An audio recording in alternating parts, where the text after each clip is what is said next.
freedom is never more than one generation away from extinction. We didn't pass it on to our children in the bloodstream. The only way they can inherit the freedom we have known is if we fight for it, protect it, defend it, and then hand it to them with the well-taught lessons of how they in their lifetime must do the same. And if you and I don't do this, then you and I may well spend our sunset years telling our children and our children's children what it once was like in America when men were free. Welcome back, everyone, to Patriot Coalition Live. I'm Jason Mroczek. Thanks for joining us today. Our goal on this podcast is to create a timeless resource to teach about the U.S. Constitution and the proper role of government, the importance of America's Judeo-Christian heritage, and how to defend against threats to our republic. But before we get into today's episode and today's topic, I want to talk to you about something that you can do today to begin rooting out one of the major sources of corruption in America. This source of corruption is what we will call the three-headed beast, which is mainstream media, big tech, and big business. These mega corporations are actively undermining our liberties through censorship, canceling, and destroying livelihoods because they don't like dissent. And they don't like people who share truths which threaten their power. Earlier this year, Google, Apple, Amazon Web Services, among others, canceled Parler or stopped giving access to Parler. Social media platforms like Facebook and Twitter regularly suspend accounts when they don't like their posts. So why continue to send your money to Amazon.com when they are canceling and censoring those who stand up for liberty, when you can spend your hard-earned money with freedom-loving companies who share your values and your principles? A company like conservativeeconomy.com. Now, conservativeeconomy.com has tons of companies to shop from with over 3,400 categories of products. 3,400, with more being added every week. So chances are you're going to find what you're looking for at conservativeeconomy.com. If you shop at a business that you love and you think that business would be a great fit at conservativeeconomy.com, go to our contact page and let us know. If you own a business, go to Sell Here link on conservativeeconomy.com and tell us about your business. Again, that website is conservativeeconomy.com. Please check us out today. Okay, so let's get into today's episode. The title of today's episode is Article 1, Section 8, Limited Powers of Congress, and this is Part 7. As a review, Article 1 is all about Congress. So Article 1, Section 8 specifically describes the limited powers of Congress. And today we are talking about Article 1, Section 8, Clause 18, the last clause of this section. Now, if you've been with us over the last couple months, you know we've spent quite a bit of time on this topic. 7 parts so far, and we probably still have a couple to go. So remember, and the reason is because this, the temporary loan of power, the loan of authority that we, the people, give to Congress to create laws that we all must then live by is one of the most sacred authorities we can entrust to them, meaning our government. Therefore, the part of the Constitution where we define those powers must be one of the most important sections in this brilliant document. Today, we are talking about really one of the most abused clauses in one of the most abused sections in the entire Constitution. So let's get into it. So Article 1, Section 8, Clause 18 says this, quote, "The Congress shall have power to make all laws which shall be necessary and proper for carrying into execution the foregoing powers and all other powers vested by this Constitution in the government of the United States or in any department or officer thereof." Okay, gang. So this is the infamous necessary and proper clause that is used to invoke essentially unlimited power by the enemies of liberty. And I say that because this is what they feel like is their avenue and their loophole to essentially make laws about anything that they think are necessary and proper. But as you'll see, it does not grant any new authority to Congress. This clause is merely a declaration of intent that should be obvious, but the framers were still concerned that opponents of the Constitution would try to deny Congress the authority to pass laws using frivolous objections about, specific laws not being authorized. So what do I mean by that?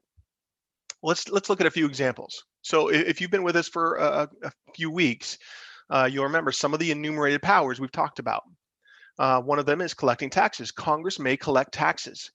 But the Constitution does not say that tax collectors are to be paid, or that Congress may pass a law authorizing the payment of tax collectors. It doesn't specifically say that, right? Another example, Congress may establish post offices, but it doesn't say that they can pass laws to pay for picks, shovels, or workers to actually build the post offices or build the post roads that lead to between the post offices. It doesn't actually specifically say that. Well, another example, Congress may punish piracy, but it doesn't say that they may pay agents of the central government to pursue the pirates in order to incarcerate them or to punish them in any way. All of these things are powers that are necessary and proper to carry into execution the powers that are specifically enumerated. So in Federalist 33, one of the essays that Alexander Hamilton wrote, he penned one of the most sarcastic and condescending political essays. I say condescending. These two things I say in a good way in this sense. It's like what I call blinding flash of the obvious. Anyways, he penned one of the most sarcastic and condescending political essays that I've probably read in the founding era. And I'm going to paraphrase it first, then we're going to talk about it. So paraphrasing, he said, this necessary and proper clause is a self-evident truth. And he kind of broke down almost like not a dissertation, but a proof, right? He said, power is essentially the ability to do a thing, whatever that thing is. And to do a thing means that you have to employ the means necessary for its execution, whatever that thing is. Article 1, Section 1, at the very beginning of the Constitution, says all legislative powers shall be vested in Congress. Okay, well, legislative power means the power of making laws. So if the Constitution grants to Congress the power to collect taxes, for example, in a legislative body, well, that means that they're supposed to make laws to collect taxes. Proper, in this sense, means to execute that power and make necessary and proper laws. So he's essentially saying, well, yeah, if we're giving Congress the ability to make all laws, and then we're telling them specific things that they can do, well, of course, they can make laws in order to do those things. To him and many of the founders, this was a blinding flash of the obvious. But again, as I said, they were concerned that opponents of the Constitution, remember, they wrote the Constitution during the convention, but they still had to get all the states, or at least 9 of the states, to ratify it. And they were afraid that people would say, no, you can't do those things. And so, and they would use that as a reason to disapprove the Constitution. So here's one of the quotes from Federalist 33, I think that kind of encapsulates Hamilton's disdain for the people who are attacking this necessary and proper clause. He says, the necessary and proper clause conducts us to this palpable truth that a power to lay and collect taxes must be a power to pass all laws necessary and proper for the execution of that power. And what does the necessary and proper clause do more than declare the same truth? To wit, that the national legislature, to whom the power of laying and collecting taxes had been previously given, might, in the execution of that power, pass all laws necessary and proper to carry it into effect. So essentially saying, this is a no-duh statement. Okay, so I mentioned that the framers were concerned that opponents of the Constitution would try to deny Congress the authority to pass laws using frivolous objections about specific laws not being authorized. Well, we've come full circle, not full circle, we've switched the other direction. Today, the opposite is true, where Congress tries to grant more powers to Congress through this clause. So let's discuss really quick what this clause does not do, right?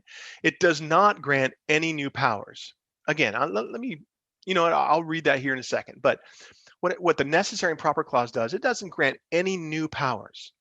Any bill Congress passes must still be within the authority of the central government, as enumerated in the Constitution. It doesn't expand the guardrails, so to speak. It doesn't say, oh, and they can also do extra stuff. No, they still have the same authority. It just gives them the power to make laws to carry those things into execution. Now, today, the enemies of liberty will just cite the phrase necessary and proper, hoping that you don't know about the vested by this Constitution part. So let me read the clause again.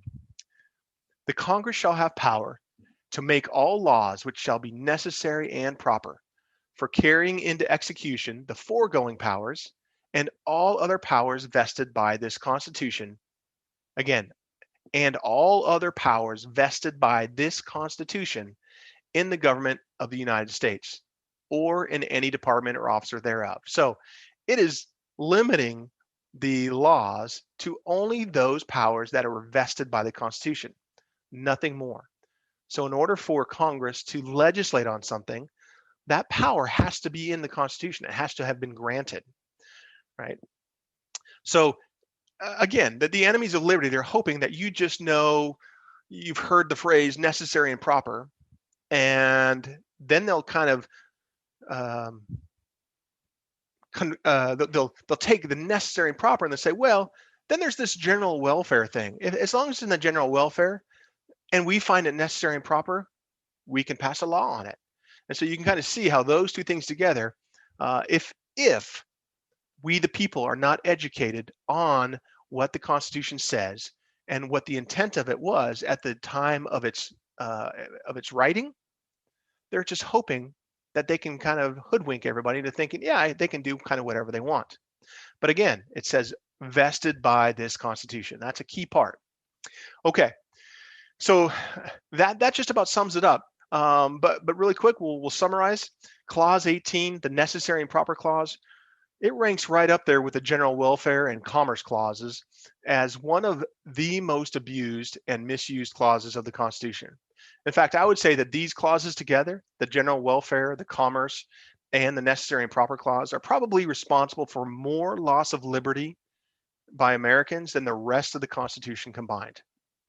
And in a future episode, I'll demonstrate to you through actual bills passed in Congress why I've come to this conclusion, and I think you'll agree. So hopefully that makes sense for you and you've learned something today. If you'd like to support us at Patriot Coalition Live, please go to patriotcoalitionlive.com/support. Your support is a big help to us. If you are not already a regular subscriber, please subscribe wherever you get your podcasts at places like iHeartRadio and Spotify. You can also find our videos on rumble.com. So thanks again, everyone, and we'll see you here next time. Take care.